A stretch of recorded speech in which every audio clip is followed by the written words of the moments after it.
morning, everyone. Morning, sir. And is everybody up here already? Yes, sir.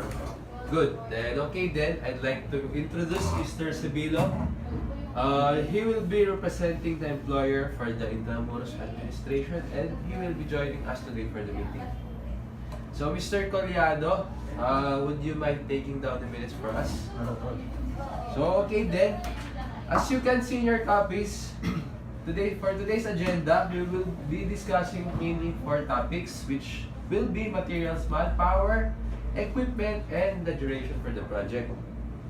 And it will be, for this project, we will be using for the renovations for the historical heritage building here in Intramuros. So, Mr. Manalo, can you share to us the materials you plan for this project?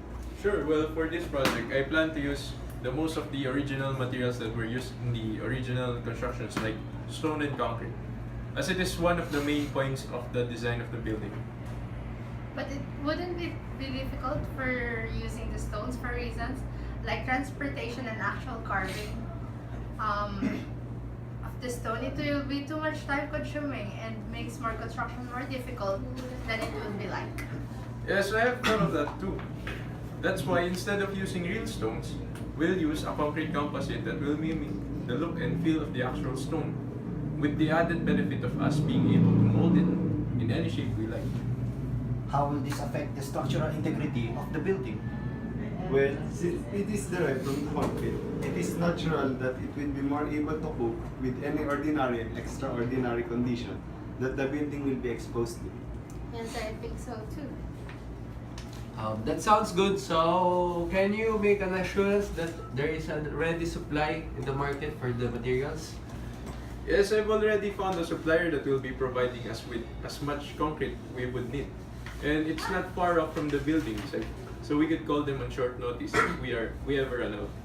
So, then, I think we're already good with the discussion for the equipment and the materials. So, how about we move on to the manpower? So, Mr. Ramos, can you tell us about the different jobs that our firm will be covering for this project? Well, since this is a quite big project for our firm, it follows that there will be a lot of jobs that we need to be done. The main ones are construction itself, safety management, and supply management. We will need to distribute our manpower so we would have an optimum amount of productivity for each aspect. Yes, I agree. There will be at least 40 people at the construction site itself, seeing as the building quite large. Yes, we also need a safety officer in the construction site to assure the safety of all our workers. Speaking of safety, we also need to assure the safety of bystanders around the buildings, don't we?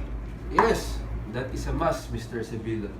And I think the Intramuros administration should provide some road reblocks and reroutings of the roads around the Intramuros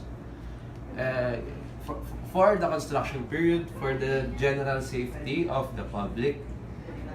That's a good idea. The administration will be more than willing to do that for the sake of the construction. We would also need someone to monitor the steady stream of material from our supplier. How about we station someone at the supplier so that we could monitor them continuously? Good idea.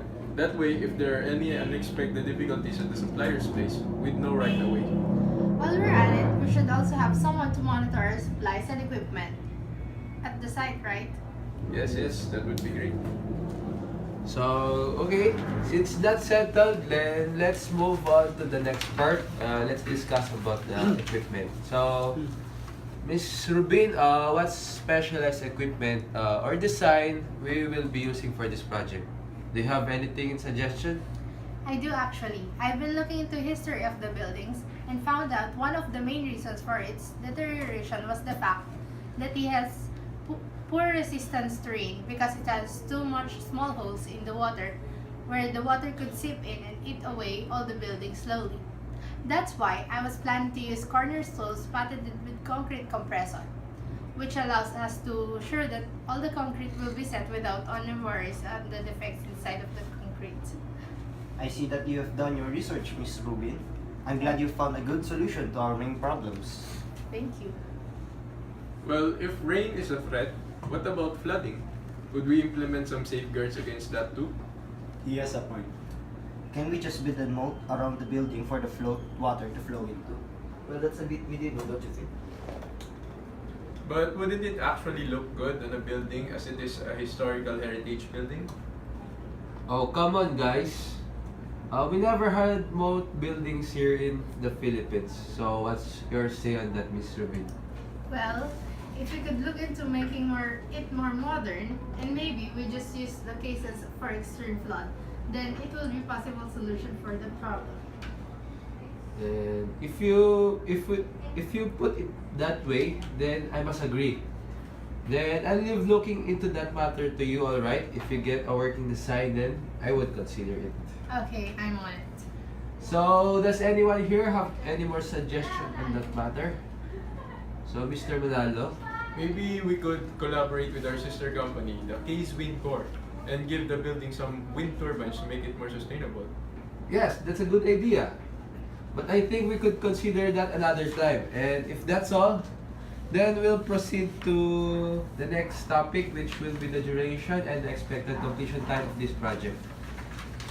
So now this is probably the most important aspect of the meeting, and as you all know, the Historical Heritage Building in Intramuros, Manila is one of the premier locations for the display of the history of our culture. That's why we have to give the public an accurate assessment on the completion of this project. Yes, I think it would be great if we could do as you said, so people won't be blindsided by the fact that we are still undergoing construction. Yes, that's right. Based on the readiness of the material, when can we start the project, Mr. Manalo? I've already talked to the possible suppliers, and based on their answers, we can start as soon as the 4th week of September. So, okay then, what are the factors that we need to consider for the time frame of this project? We will have to consider the number of people that will work on the project and how fast each task, and of course the budget for the build. I think the budget won't be the problem. We will ensure that the construction won't have any budget constraints. That's very generous for you, Mr. Sebilo. For the construction itself, each layer of concrete sets about 5 days till the next layer can be poured. We'll need about 2 to 3 layers of concrete for the foundation. It takes a month to set it completely. And for the pillar walls, it takes about 2 weeks for them to set and another 2 weeks for them to cure properly. So, for the concrete works, we'll be looking around 3 to 4 months. Am I right? Yes. For other aspects like roof, ceiling, paint, and design of the building, it would take approximately another 3 months. So, alright, then let's give us a total of around 7 to 8 months. And that will be our target schedule for this project. So, to recap, we will be using a concrete composite for most of the building, and it will be supplied to us by nearby company. And we will allocate safety officer, supplies officer, and a reroute of the roads around the construction site during the project. We will use the concrete compressor for the construction work and look into making a moat around the building. And finally, we have a target completion of around 8 months after the 4th week of September. So, I believe we have covered all the topics for this meeting, and I appreciate everyone for coming. Thank you. Thank you. Sure.